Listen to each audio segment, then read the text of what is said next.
Flushing girl from Flushing, the nanny named Fran. Oh, Mr. Sheffield. Miss Fine. Hello, welcome to another episode of Oh, Mr. Sheffield, a podcast about the nanny, a hit sitcom from the 90s starring Fran Drescher oh God, why do I stumble over that every week? Forget it. My whole future is over. I'm Sean DiPasquale, and I'm here with... I am Toria Sheffield. Yeah. And this is another one. Okay, let me get back on the horse. Here we go. This is a podcast where two best friends of all time rewatch every single episode of The Nanny for no apparent reason other than we wanted to. We are all the way to season 6, episode 8, Making Whoopi, which was written by Suzanne Gangursky and directed, as all of the episodes this season are, by series co-creator, you know him, you love him, Peter Mark Jacobson. And Toria, what was this episode? This was part 3 of a 3-parter that we've been watching. So I realized my main note was, we're back to season 6. Because last week we definitely took a hiatus from season 6, appropriately so, because of some serious stuff that was happening. Very sad. This is the episode where basically Fran and Maxwell spend the whole time trying to conceive a baby. Yeah. And that will make a little more sense when we get into the very beginning of this episode. Because we pick up right where we left off last week, which our listeners will hopefully remember. Fran, she thinks she's pregnant last week. Then she has like and she tells Maxwell, and he has a less than enthusiastic reaction. She's like very upset by that, this and that. And then she ends up having terrible pain, like in her abdomen. And she goes to the emergency room basically. And the episode ends with, she and Maxwell are like embracing in the hospital bed. And, he's ready now. She convinces him. Yes, this whole experience has, made him realize that he's totally ready to have a baby with her. And they're actually really happy about this development. And then her doctor, Dr. Reynolds, comes in and literally says, Fran, I'm so sorry. And then it's like, to be continued. Yes. And so it was like Dr. Reynolds, played by Nora Dunn. And then we pick up this Nora Dunn! As they would have said, as the great Don Pardo would have said when he announced her on Saturday Night Live. That's so true. That's how he said it every week. It echoes in my head every time I see her. I didn't know you could pull out such a great impression of him. Oh my God. I can do anyone's name in that guy's voice. I heard it so many times. And then, after he passed, Daryl Hammond did it in his voice for years. For years. Yeah. For years. Now they don't. Now it's just like, it's not the same anymore.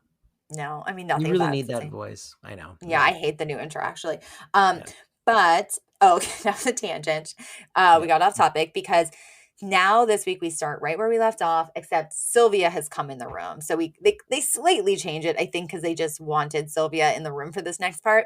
But so the doctor comes in and they're like, how is everything? And she's like, I'm so sorry, Fran. And Fran's like, I lost the baby. And she's like, no, it was a false positive. It turns out you were never pregnant to begin with. So it's not nearly as tragic as they made it seem last week, which feels needlessly cruel to millions of women watching this in the mid-90s going, wait, what? I know.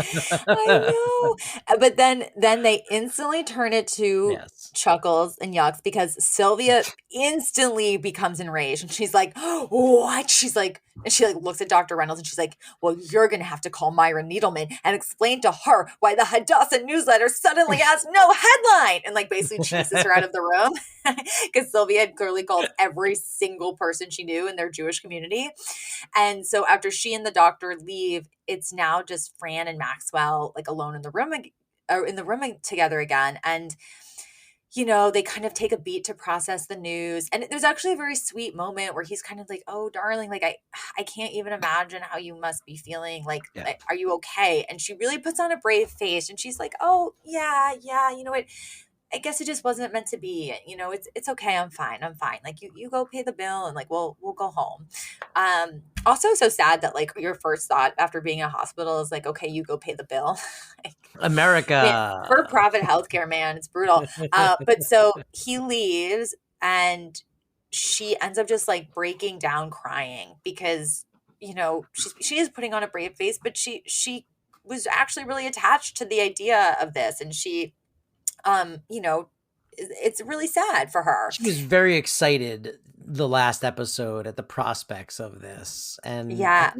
I think I have never met a woman who has experienced, like, whether it be an actual miscarriage or whatever you call this, a mistake carriage, whatever it is. I've never met someone who was just like, oh, well, I think there's like a real moment where you get real excited. You think this is really happening. And then it's kind of devastating when it's not. When that doesn't happen.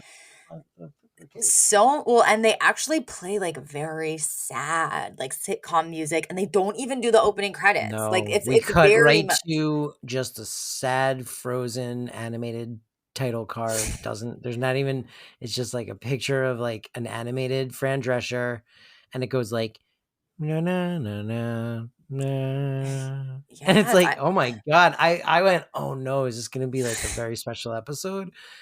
But then like the episode goes not in that direction at all. And it really left me going, why didn't they just put the theme song on this episode? Like, if this wasn't going to be a very special episode, just put the theme song. maybe they were over for time or something. I don't know. Maybe. But well, then we cut to later that week at the mansion, and Fran is kissing Maxwell goodbye, and she's essentially like clinging to him as he walks out the door, and he's sort of like, darling, did you want to talk to me about something? And she's like, yeah, and it's really funny because she had literally like kind of jumped up on him to give him a kiss goodbye, and he's like carrying her out the door, and she literally won't let him go, and then when he's like, is there something you wanted to talk to me about? She's like, yeah. And then he literally is like carry her to a seat to a bench. Yeah. And she basically confesses that even though she'd been, putting on a brave face at the hospital, she's actually really hurting by what had happened. And he's really, really kind about this. And he's like, that's totally understandable. And he's like, you know what? Well, then we'll try and try again, and we will just keep trying, which is also kind of a double entendre because it's like, well, we'll just keep boning. Yeah. And then she's like thrilled by this. And actually, when they go back into the house, she reveals that she had already bought some baby clothes. And this was funny and super sexist at the same time because she pulls out one outfit and it's literally like a mini Fran Fine outfit, which is kind of adorable. And then he's like, well, what if it's a boy? And then she instantly pulls out a baby doctor's outfit. And you're like, why can't the girl be a doctor? But whatever, it's the 90s and she's from Queens. What do we expect? Why does the boy have to immediately get born into having a career? Like, why can't the baby be a baby? Well, she's like, well, they didn't have little lawyer outfits. Yeah, like it's just very interesting. She picked out like, presumably casual wear for her daughter, and then like business clothes. I mean, to be fair, I worked with women in their 20s from Queens many years after this series, and that was still the mentality. So I mean, it rings true. And then so Maxwell does leave for work, and then Sylvia and Yetta, and Val actually come in because they were, I guess, like already in the house somewhere. Well, and they're series regulars, so they gotta use them. That's true. And Fran like excitedly goes over to them and she's like, guess what? Like, Maxwell and I have decided to try immediately for a baby again. And Sylvia's like, ugh, well, it's going to take forever. And Fran's like, what do you mean? And she's like, he's 40. His sperm's in a coma. And then Yetta killed me this episode because she literally goes, Franny, I know someone who's in the exact same situation. She thought she was pregnant and then she found out she wasn't. And then Fran's like, Yetta, that's me. And she's like, well, you tell it then. and then Val's like, no, she's like, Val's like, Fran, no, you know what? My mother had trouble getting pregnant and she ended up taking herbal supplements and then she had 3. And Yetta goes, 3 of the dumbest kids I've ever seen. And then Fran goes, Yetta, that's Val you're talking about. And then Yetta turns to Val and she goes, then you tell it. like she's so annoyed. I know. like, oh, well, then you must know it better. But that cracked me up. Killed and then me. It was so good. Yeah. We then cut to Chinatown, herbologist Mr. Fu. And I don't know. Did you go ahead. I don't even think you established that in the last scene, did you? That I knew that they were going to go to an herbologist. Yeah. It's this whole thing that like her, what is it? Her, like, it's Sylvia. It comes from Sylvia, who's like, well, you had a cousin or something that like went to this guy, and yeah. So they kind of, I was just trimming the fat. I figured the listeners would sort of, they'd go there with us. Oh, okay. I thought it was important to set up why they were like in this like shady Chinatown place. But. My mom used to do this, and I do think it cured my sister's asthma. Wow. All right. We went to, and we went to it was Dr. Wu. Oh, wow. And you would go, and it was like full, it smelled like very strongly and there's almost like hundreds of herbs, and his wife worked with him and he would parcel them out and send you home. And I swear to God, my sister's asthma went away. But anyway, so then so they show up to the shop, right? They show up to this shop. And it's very funny because they're looking around and Val looks at this little like bottle of herbs and she's like, what does this do? And he's like, it makes you smart. 50 cents. And she goes, but how much for 2? And then he takes the small bottle out of her hands and gives her a larger bottle, basically being like, you're going to need a lot more. Yep. And then he's like, you just take, you take 1 dose once every 24 hours. And then she goes, but how much per day? And then he swaps out the medium-sized bottle and hands her a giant bottle. So which big. is so funny. Yeah. And this is where, Fran's like, I'm kind of having some fertility issues, this and that, and I want my husband to be super fertile. So he gives her these herbs and says, mix them in a shake once a day, and it will make him like very virile. And then on her way, and also, I'm again trimming the fat, but his wife, Mrs. Fu, comes out. She's super pregnant. She's like, trust me, this is going to work. And she's like, and you might want to get these cookies. It's going to make you and your husband very hot for each other. And at first Fran's like, oh, we don't need those. Like, we don't have that problem. And Mr. Fu's like, yeah, why would a woman under 30 need these? And then Fran's like, you know what? I'll take 3 dozen. Mm-hmm. But so we established that she had 3 things. Val is now taking supplements for her brain. Yes. Fran has herbs to give to Mr. Sheffield to make him virile. Yes. And she also has purchased cookies to make you horny. Yeah, horny cookies. Yeah.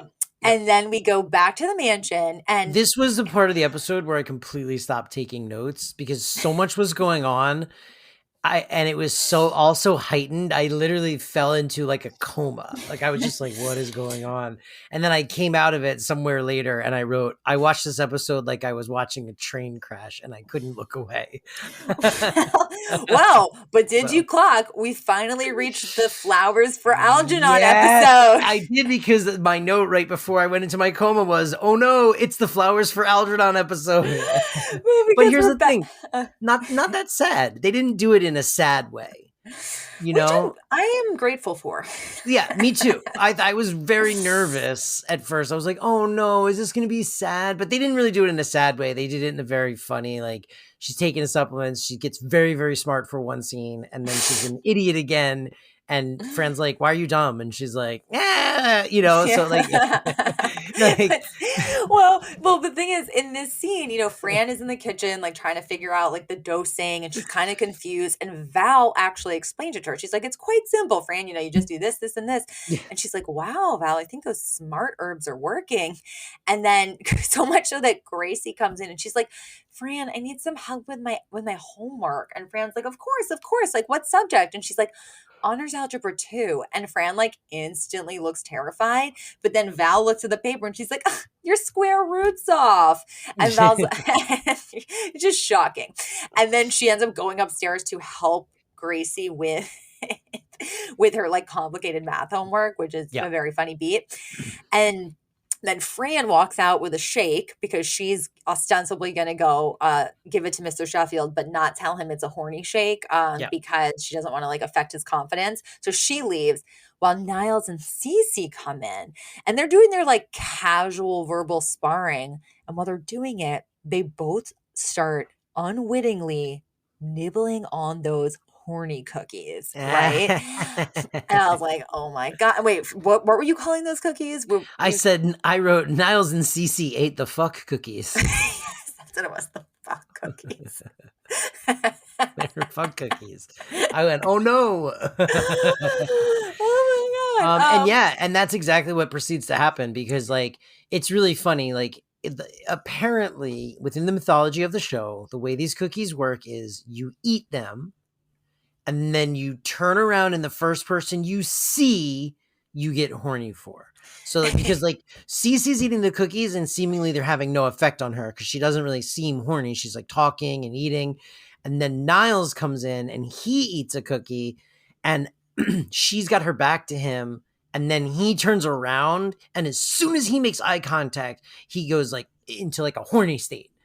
And then like it's like invisible. He's like, oh, and then like and then she turns around and sees him, and then they like they do it. Well, it's funny because they look at each other, and then like sexy saxophone music starts to play, and then we cut to the next morning. The kids are in the kitchen eating breakfast, and it's not even the next morning; it's several days later because all three of them were like, "Has anyone seen Mom and Dad?" Which, by the way, so cute.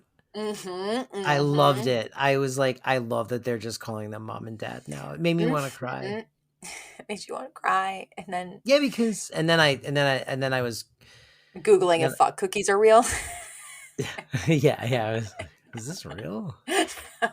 But so then they're like, "Has anyone seen Mom and Dad for a while?" And then Niles comes in and he's like, "They're busy on a new production." And then Gracie's like, "Dad's letting Fran help with business stuff." And then he's just like, "Eat your eggs." As he starts nibbling on a cookie. And then Cece comes in and the two of them are just like flirting up a storm. So much so that the kids are understandably incredibly grossed out. And they basically like leave for school as fast as possible to the point where Maggie's like, "Should we be worried about this?" And Brighton's like, "Let's hope it's just a phase." And then this is very funny because as Cece and Niles are like kind of like rubbing up against each other and being flirty, he takes out a sponge and he starts rubbing the like soft side on her hand, at which point she takes the sponge, turns it over so that the rough side is making contact with her skin, and then like encourages him to keep rubbing. And you're like, ooh, this is implying that Cece likes it rough, which was like a very funny, silly way of being like kinky. Like she likes the rough side of the sponge. And that's happening. While that's happening, Mr. Sheffield comes running down the stairs and he's literally like, "Quick, hide this pregnancy test. It's negative and I don't want Fran to see it." And we find out, they have literally been trying to conceive like nonstop for days. And I guess like every time she gets a negative pregnancy test, she's devastated. But I'm also like, so maybe this has been going on for weeks because it takes weeks to find out to test positive or like at least 2 weeks for the earliest of pregnancy tests, I think. So presumably this has been going on longer than a few days, actually. Yeah, it has to be weeks. Yeah, in my head it was like 3 days, but yeah, it must have been weeks, which sounds exhausting to me. He runs down the stairs like trying to hide this test, and Cece sort of takes advantage of this moment to tell him that he's going to be featured on Hollywood Squares. Mm-hmm. This is also when I was like, what is happening this Me week? too. Like, what? Like, what? And it's, Hollywood but it was, Squares? Why?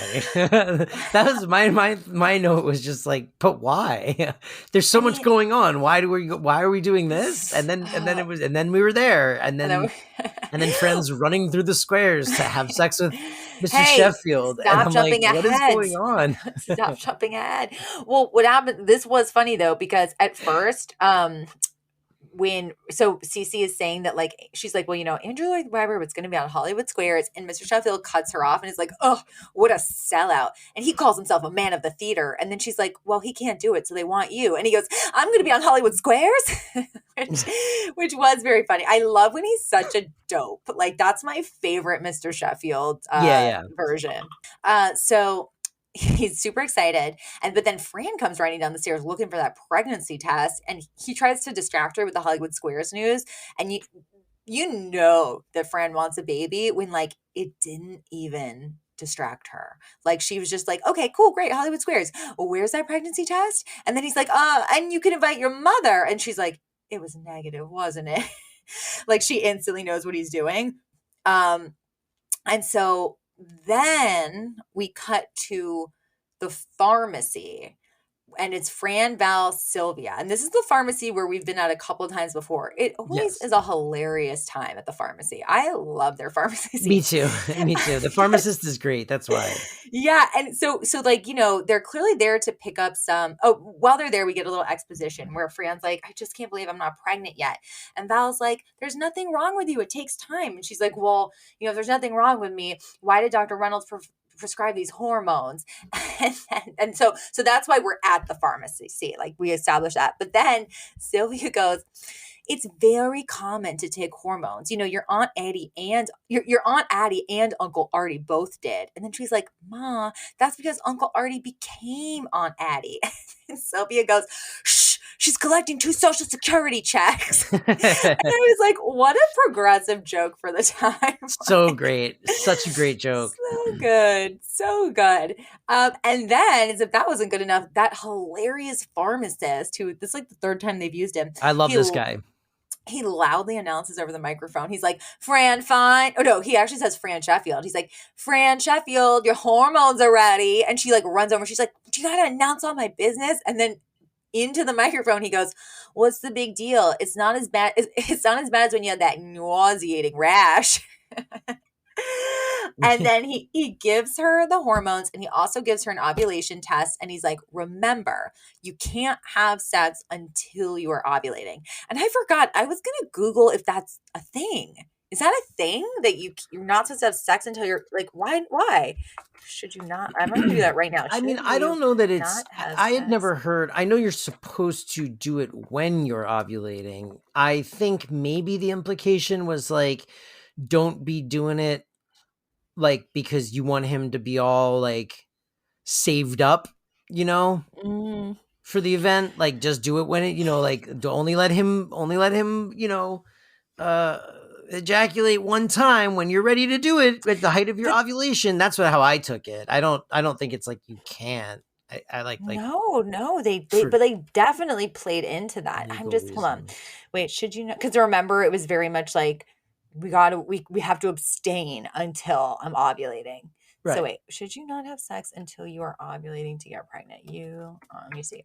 Well, I am not finding anything, and I mean, it seems so wild that they would have made this such a key plot point if that was like completely made up, but maybe it was. I don't think it's made up so much as like a wives' tale kind of thing,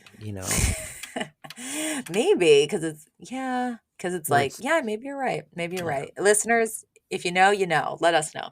Ryan Reynolds here from Mint Mobile. With the price of just about everything going up during inflation, we thought we'd bring our prices down. So to help us, we brought in a reverse auctioneer, which is apparently a thing. Mint Mobile Unlimited Premium Wireless. How to get 30, 30, how to get 30, how to get 20, 20, 20, how to get 20, 20, how to get 15, 15, 15, 15, just $15 a month? Sold! Give it a try at mintmobile.com/switch. $45 up front for 3 months plus taxes and fees. Promo rate for new customers for limited time. Unlimited more than 40 gigabytes per month slows. Full terms at mintmobile.com. Hey, it's Kaylee Cuoco for Priceline. Ready to go to your happy place for a happy price? Well, why didn't you say so? Just download the Priceline app right now and save up to 60% on hotels. So whether it's Cousin Kevin's Kazoo Concert in Kansas City, go Kevin, or Becky's Bachelorette Bash in Bermuda, you never have to miss a trip ever again. So download the Priceline app today. Your savings are waiting. Go to your happy place for a happy price. Go to your happy price, Priceline. But anyway, so we at least established that for the plot of this episode, that they cannot be having sex until her ovulation test says it's time. Right. We then cut to that night at the bedroom, and they're just sort of like lying next to each other.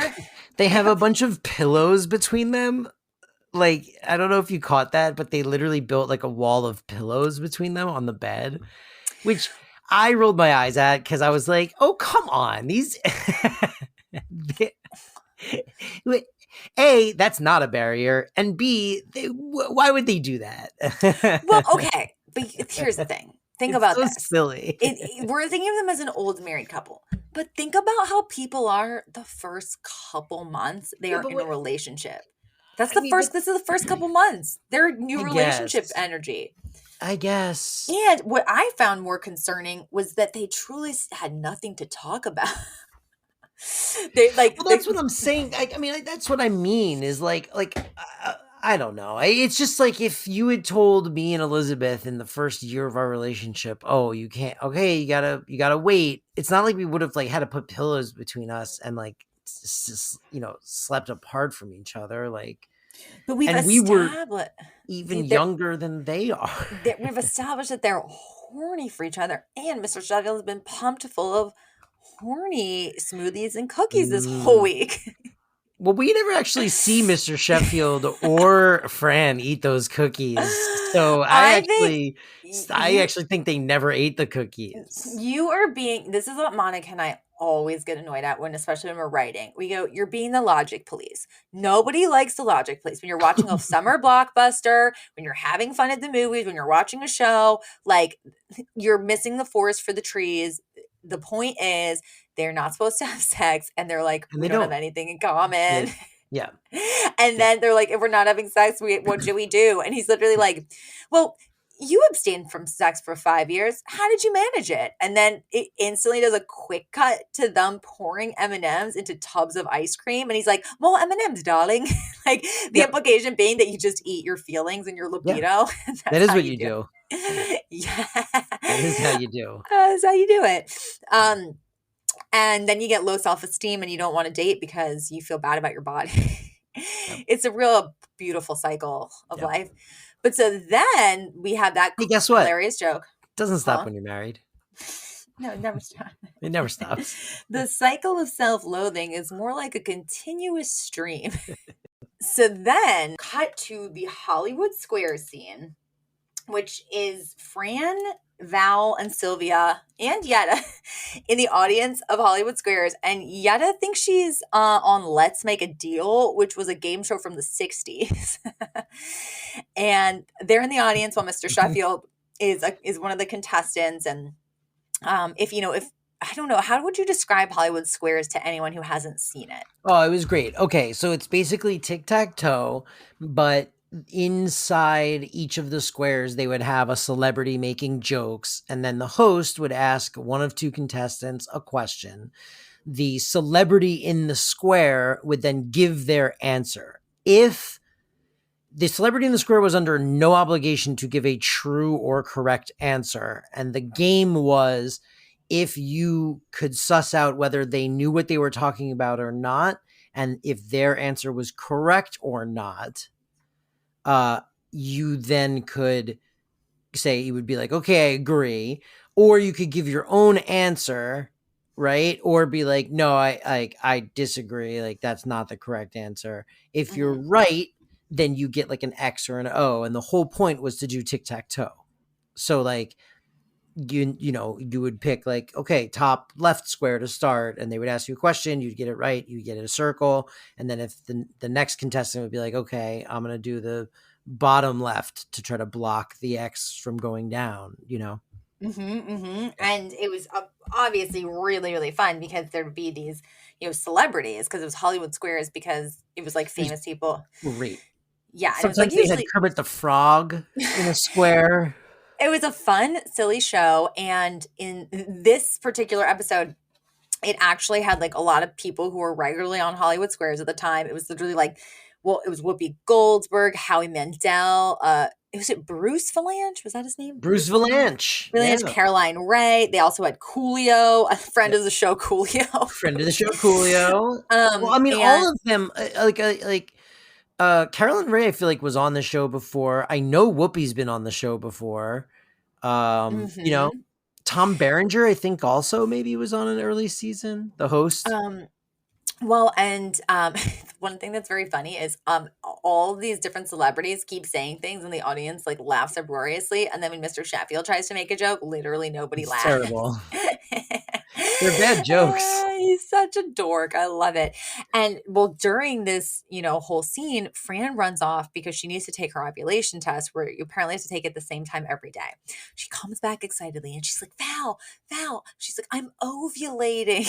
Which made me laugh, saying ovulating. And she's like, I gotta have sex right now with Maxwell. And Val's like, oh, Fran, like, you waited 5 years. Can't you abstain for 1 more month? Cut to Fran crawling through the squares, where I was like, what is happening?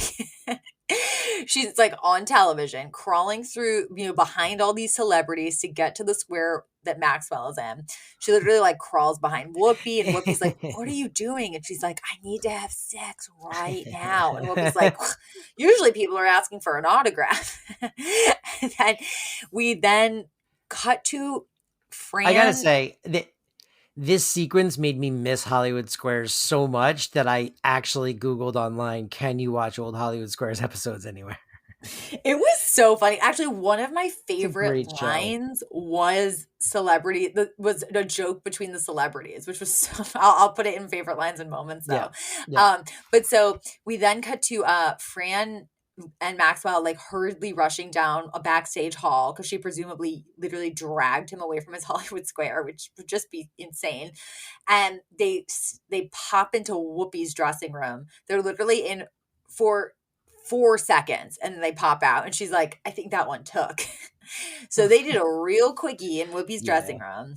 Yep. And then I was shocked when I realized that the next scene was the button of the episode, because I couldn't believe that was the end. Like, I was like, what even happened? Because then the final scene of the episode, it's Niles and Cece are in the kitchen back at the mansion, and they're clearly totally over each other because they've, I guess, stopped eating those cookies. And, Niles walks away and they're both like, ugh, I don't know what I ever saw in you. And then Yetta comes in and starts nibbling on the cookies. And then she looks at Cece, leans in, and just goes, oh, would you be interested in taking a jacuzzi? And that's the end of the episode. That's it. Yeah. Yep. That's the end of the episode. It's wild. By the way, I did find a playlist where you can watch 77 full episodes of Hollywood Squares from the 70s all the way up to like 2008. Oh, damn. Pretty God. exciting. Yeah, that is a thing. It was on for so many years. So many years. Yeah, it was a staple. I'm not really sure why it ended or why they don't still do it. It feels like that would still be a thing that and I feel like now you could just this feels like something Bravo should be doing, and just put all their reality people in a different square. And it's crazy to me that this show doesn't exist. I don't know. Get at me, Hollywood. We'll put another Hollywood Squares on its feet. Oh, yeah. Well, which means segment. And now segments. Are we ready for segments? We are so ready for segments. Let's go. All right, so segment time. Segments. Should we move on to our segments? Should we get into our segments? Segments with Sean and Toria. Wow. punk rock. Punk rock segments theme, baby. Wow, I feel cool. Someone said bring back the original segments theme, and then they put like LOL JK next to it. And even the joke sent me into a spiral for like 48 hours. I was like, oh no. I mean, here's the thing. I am someone who actually do love, like, if I was listening to a podcast, I would actually probably like the one that I always was used to. But as someone making the podcast, it's way fun. It's fun. Yeah. I know. Yeah. I don't know what to do. about it. Yeah. It's like I used to get upset when they would, like, change the opening credits or the of stuff. Yeah, to shows. Me too. I know. All right. Now we're the perpetrators. But so favorite lines and moments. What were yours? Okay. Well, so I think my absolute favorite line, and it was the delivery of it really that made it for me, because the line itself's not that funny, is when they're in the pharmacy, the pharmacist reveals that at one point Sylvia begged him to marry Fran. Yes. And Fran goes, "Ma," and Sylvia, in a perfect delivery, goes, "Well, you weren't married." And, well, that was really it. Which I just thought was so freaking funny.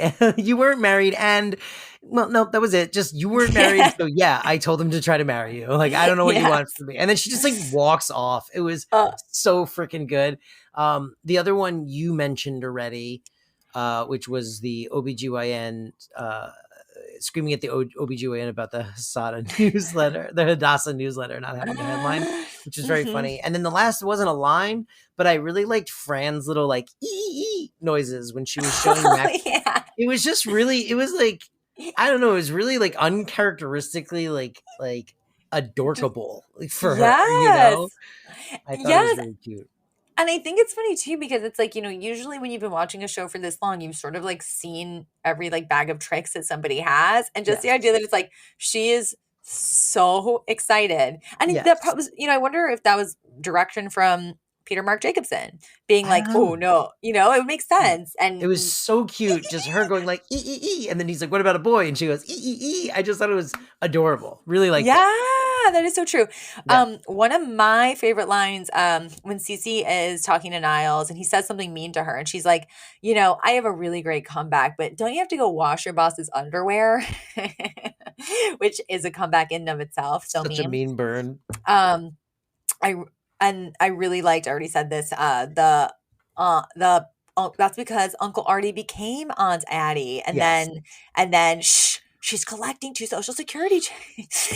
And then my final favorite line, because you said a bunch of mine, it was actually between 2 of the Hollywood Squares celebrities, and it was Whoopi Goldberg's delivery killed me. So Bruce Valanche was like, "Oh, I have the worst square. I wouldn't even get picked if I was Brad Pitt." And he's like, "I want to be on top of Whoopi," because like the way that it's designed, like you're literally like, can be above or below different celebrities. And then she's like, "Honey, if you was Brad Pitt, you would be." I mean, listen, this was like Whoopi Goldberg at her absolute height of comedy. Like the shallow husk of Whoopi Goldberg on The View does not represent the Whoopi that we had growing up. Like the comic relief Whoopi, Billy, Crystal, and Robin Williams Whoopi is like the premier. I mean, and I would say the same thing, honestly, of Billy Crystal. I feel like we lost him too a little bit. His or he lost his like. What's he even up to? Who even knows? But I feel like he lost it a little bit as he got older. The last I remember, when this was ages ago, was he was mad at Howard Stern for asking silly questions on a red carpet, and I remember going like, "Oh, come on, don't get mad about that." That's get mad that he's a misogynist. Who hasn't lost it? Steve Martin and Martin Short. They have not, boy. I've been listening to Which of the Pickwick Triplets Did It on Spotify over and over, which was a song that he sang as part of this season of Only Murders in the Building. I love that show. So then, Yiddish. Well, this isn't really Yiddish, but there was Mazel Tov. And I think might have been another one that I remember hearing and then I forgot, and it bummed me out that I couldn't remember to find it. But we definitely had Mazel Tov, which is of course congratulations in Hebrew. Yes. Okay, this nanny trivia. Well, there's two things. Firstly, Fran Drescher was a semi-regular guest on Hollywood Squares, and they actually filmed this like during a time when she was going to be there for an actual filming. I remember her being a guest frequently, and it was funny to see this episode. Yeah, I remember even at the time being like, "Oh, haha, that's funny," you know. Yes, it was definitely a bit of a crossover event. Yeah. And then other trivia, I didn't know this. Do you know that Howie Mandel was the voice of Gizmo in Gremlins? Yeah, dude. Everybody knows that. It's crazy you didn't. My mind is blown. The real trivia here is Toria didn't know that. No, the real trivia here is that Sean is such a geek that he thinks everybody knows that. Sean dwells in basement circles where that is common knowledge. But I bet you most of our listeners are wowed. I was a fan of Howie Mandel's stand-up comedy where he used to do the Gizmo voice sometimes because for a while he would be like, "You probably don't know me, but you know this." And then he would do the Gizmo voice and he'd be like, "But I'm not going to do that. I'm here to do stand-up comedy." It was like part of his bit. He also did the voice of Bobby in Bobby's World. Oh, wow. Yeah. That was what an icon. I know. I know, man. All right. So I have a segment. Okay. So it's time for, I don't know why I picked that. It's the only effect I have. But I've got some listener emails that I want to talk about. So I'm going to do it. Okay. Okay. I'm listening. I'm all ears. All right. Here's some stuff. First of all, Elisa said, I still hear the old segments tune in my head every time. And then she clarifies the dance one, as apparently now you are bringing them back randomly, but it took me several episodes to stop laughing every time that one came on. So she likes that one. Anyway, fine. Hi. Yes. Thank you for writing us. Yes. She also says that she started writing this email after season 5, episode 1. And at the time we hadn't received any emails. And then she sends a bunch of random thoughts. But the thing that I thought was really interesting is she writes, having growing up in the 90s, I am a victim of this brainwashing whereby only skinny is beautiful. My rational parts know now as an adult that it is not necessarily so, and chubby is fine as long as it's healthy. And yet I cannot get out of the loop of where it's a sin to not be skinny. When I started rewatching The Nanny after not having seen it since I guess the early 2000s, I wondered how much this show and no doubt others influenced me that. And I've also spent several years saying that I will be 29 for at least a decade. So I guess I also got that from Fran. Thankfully, I never became obsessed about getting married, though, which I thought was interesting. That she views it as, definitely being part of that sort of fat shaming, body shaming culture, which I guess it is, Yeah, I think it's like without question, part of that culture. But again, the thing that it's almost like it's not the one thing that makes it not as bad as a lot of the other things at the time is, well, yes, Fran and Sylvia are constantly always trying to diet. And I've said this before, the thing that like really gets my goat from the 90s is when there would literally be real thin women and their characters like just ate constantly and they never addressed like that this person had to work really hard to maintain that body. Like, like the women on Friends were all like real thin and eating, and, Deborah Messing on Will and Grace, like the joke was she always had a turkey leg and it was just like effortless. Whereas, Fran's always doing Weight Watchers and they're always doing this and they're doing that. So it's definitely like promoting that like, oh, you want to be thin and thin is good, which is really unhealthy. But it's also like, oh yeah, but they're at least like miserable all the time trying to be skinny. It's not, like. Yes. Yes. So she there's a lot in this email, but she also Elisa also advocates for us. Her suggestion for what we do in the future is that she's not a huge TV watcher, so she thinks that it would be difficult for her to get interested in a different show, but to keep the nanny vibe going, she thinks she suggests that we could do thematic episodes where we look at a theme and how it developed throughout the show, which is interesting. Could be interesting for some extended episodes. I don't know that we could do a full season of that. I feel like I would run out of steam pretty quickly. But that was interesting. And then we got another email, and this one was from Lexi G. Moore, and it's titled Falling Off Buildings. And it says, have you noticed the trend? 3 episodes where people fall off buildings with no real injuries. Kenny the cab driver, Val, and now Fran, sent from an iPhone. Lexi. Yes. And I just thought that was such a good email. She said that a while ago. I forgot to read it, but it's so funny. And yeah, Lexi, it's weird. A lot of people fall off stuff on this show, and I don't really get it. And then we're running a little long. I do want to mention also Thea, who wrote 5 days ago. She shares a lot about her life, and the thing that's really, I think, will be most interesting is she basically talks about how and she's Polish and comes from a Polish family. They're not Jewish, but well into her life she heard Yiddish phrases and did not realize that they were not English for many years. And then she realized, oh, these are Yiddish expressions, and and that must come from my Polish roots. So eventually she ended up legally changing her last name to honor her Polish grandmother. And she says she still uses Yiddish words to this day, even though she lives in the South where no one else uses Yiddish words. Surprise, surprise.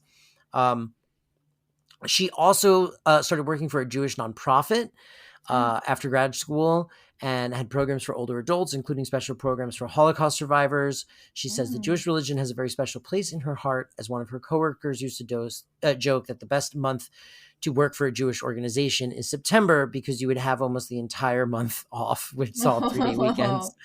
And she just wants to say that this is my favorite part. She says, you guys are really funny. We have great chemistry. We lean into each other's humor. She laughs out loud at our jokes, which was all very nice to hear. We make a great team, which I disagree with.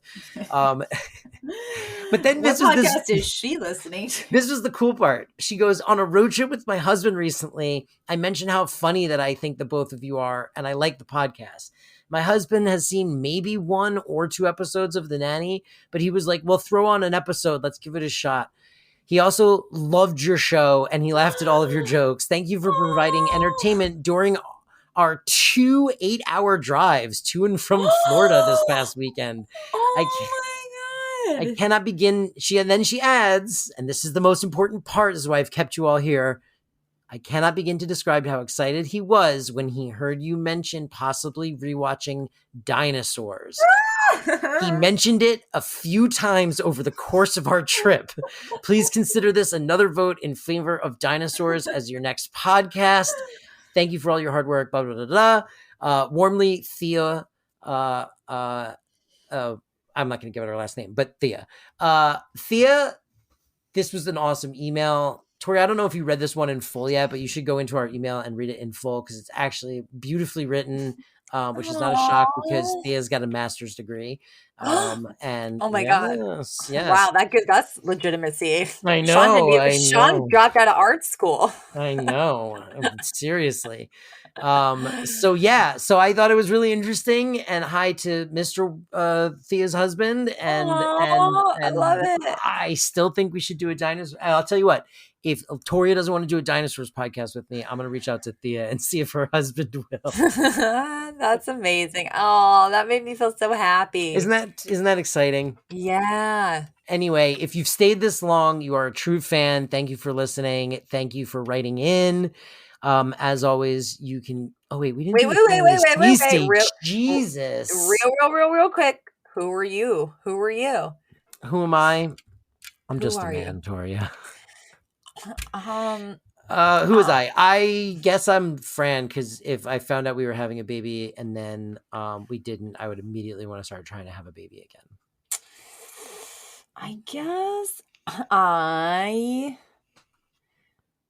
oh God, I don't even know. This is too hard, this episode. I don't think I fully related to everyone, but I think I would also be I think I might be the Fran. If I wanted a baby, I would just be like, that's what we're doing. Yeah. That's what we're doing. Yeah. Yep. Mm-hmm. Yeah. Yeah. Okay. All right. And on that note, what were you Yes. saying? After I Well, rudely no, cut you off. no. It was very important that we do that, as all rituals in our lives are very important that they're completed. We have to turn around 3 times, turn the light switch off 3 times, and then wash our hands for 20 minutes. I was saying, if you've made it all the way to the end of the episode, that is because you are a true fan of our podcast, which is really lovely, and we appreciate it. And we also appreciate the emails. And if you write into us, you can do that at Mr. Sheffield podcast @gmail.com, or you can find us online at Mr. Chef Pod, wherever podcasts are sold. We are everywhere and nowhere all at the same time. Toria, goodbye. We're like, good job. Goodbye. And now, segments. Are we ready for segments? We are so ready for segments. Let's go. All right, so segment time. Segments. Should we move on to our segments? Should we get into our segments? Segments with Sean and Toria. The Flushing girl from Flushing, the nanny named Fran. Oh, Mr. Sheffield. I go, Miss Fine.